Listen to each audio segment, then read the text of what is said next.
we will give anybody our time.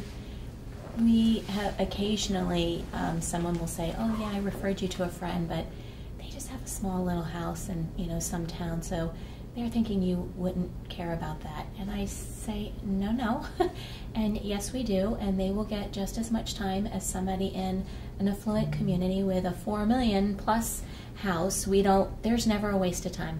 And I'm also willing to help anybody. There's a lot to know, there's a lot to share.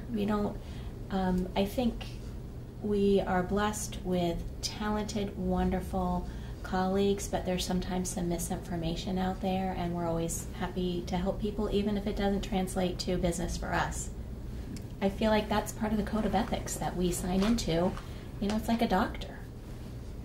But we've had a couple different buyers who, just through, you know, being out there, we've met and started to help, and you know, you go into a listing and the broker says, oh God, they've been around forever.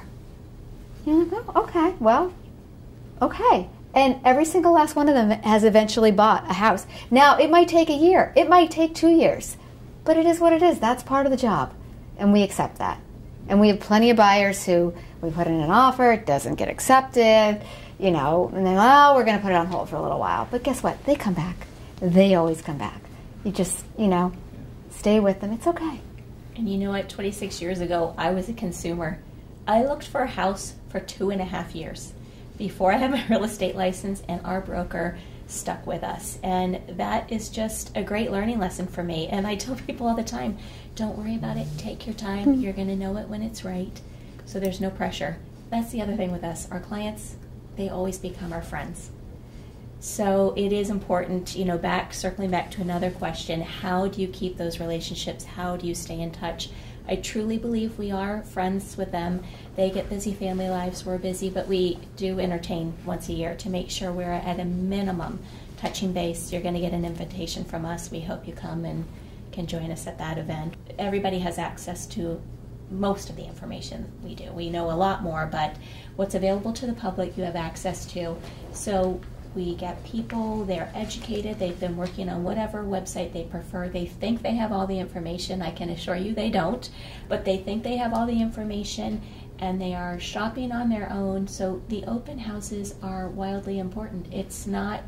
They're not always people that are going to call you and set an appointment. They want to come in just leisurely, casually, and see the houses. And every single weekend, we are working opens. You know, if I have 2 weekends that I take off in a year, there are 3 other team members that are still working open houses. We are never shut out. We might have one property that doesn't have someone show that week. I'm telling you, the buyers are out there, and that's how they're shopping. It's really important from the low end to the high end. Get the properties open. And plenty of properties, people come in and they go, oh, I really didn't think I'd like this, but I'm glad I came in. It's really nice. Well, that's the reason you're open, just to give them that low-key, low-stress sort of ability to swing by and take a look. We sell plenty of houses because the buyer decided to just come to the open. And that's what we always say too. It's a really interesting phenomenon, but guess who comes to opens? Buyers.